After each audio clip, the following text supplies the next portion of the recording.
Nous n'avons pas reçu l'esprit de peur, mais nous avons plutôt reçu un esprit saint, un esprit d'amour, un esprit de puissance. Beaucoup ne comprennent pas véritablement ce verset, parce que beaucoup de personnes, dès que vous lisez ce verset, eh bien, vous comprenez, ou vous méprenez, d'accord, ou vous interprétez mal ce verset. Quand l'ange apparaît généralement à quelqu'un, l'ange vous dit, la première chose que l'ange vous dira, c'est « n'aie pas peur ». C'est la première chose que l'ange te dira. Dès que l'ange t'apparaît, l'ange te dira premièrement, n'aie pas peur. Parce que l'ange sait que, eh bien, sa vue, c'est-à-dire que quand vous allez le voir, eh bien, vous serez terrifié parce que la vue, la rencontre d'un ange est vraiment terrifiante à cause de leur nature. Pourquoi l'ange dit de ne pas avoir peur?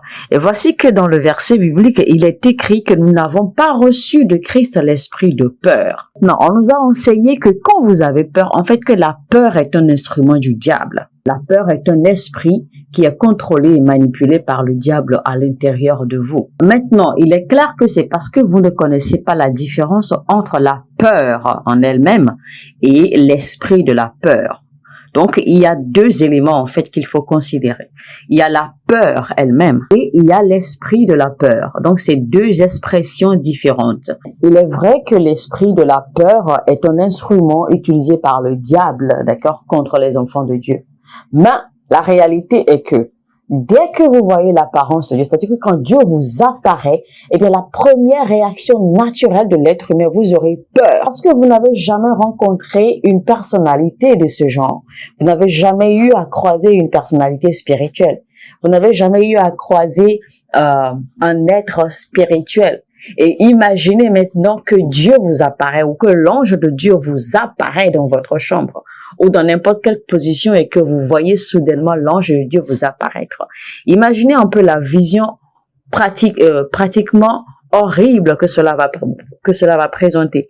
Imaginez un peu l'état de votre cœur. Vous allez paniquer tout de suite parce que la première réaction qui est naturelle, c'est que vous allez paniquer. Vous serez effrayé tout de suite à cette vue. Dieu sait, pour que lui, il vous communique un message, eh bien, il doit vous rappeler qu'il ne vous a pas donné l'esprit de la peur. Vous n'avez pas reçu l'esprit de la peur de Dieu. Donc, l'expression, en fait, est très claire. L'esprit de la peur.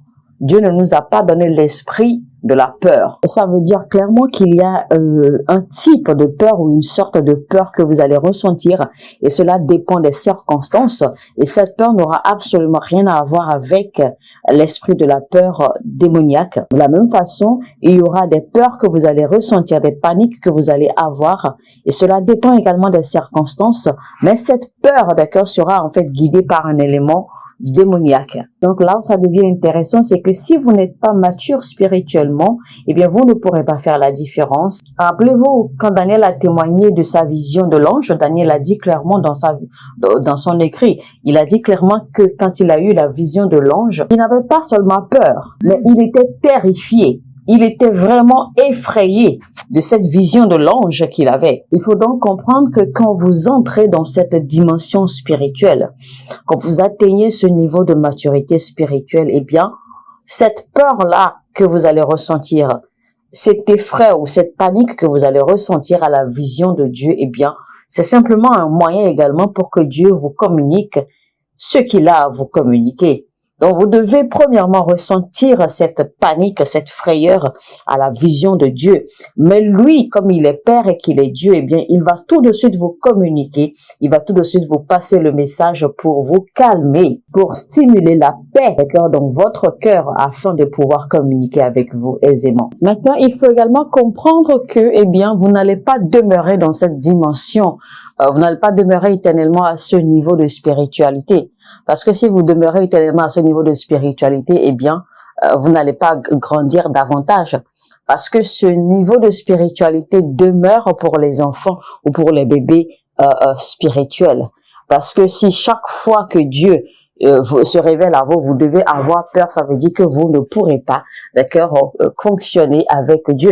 Parce que si vous grandissez spirituellement, que vous atteignez des niveaux, des degrés, d'accord, dans le règne spirituel, eh bien, Dieu devra pouvoir communiquer avec vous aisément. sans que vous n'ayez peur, sans que vous ne soyez effrayé de sa voix ou de sa présence. Parce que vous devez grandir au point où Dieu puisse communiquer avec vous aisément comme quelqu'un qui communique avec son frère ou avec son ami, sans que vous n'ayez à ressentir de la peur.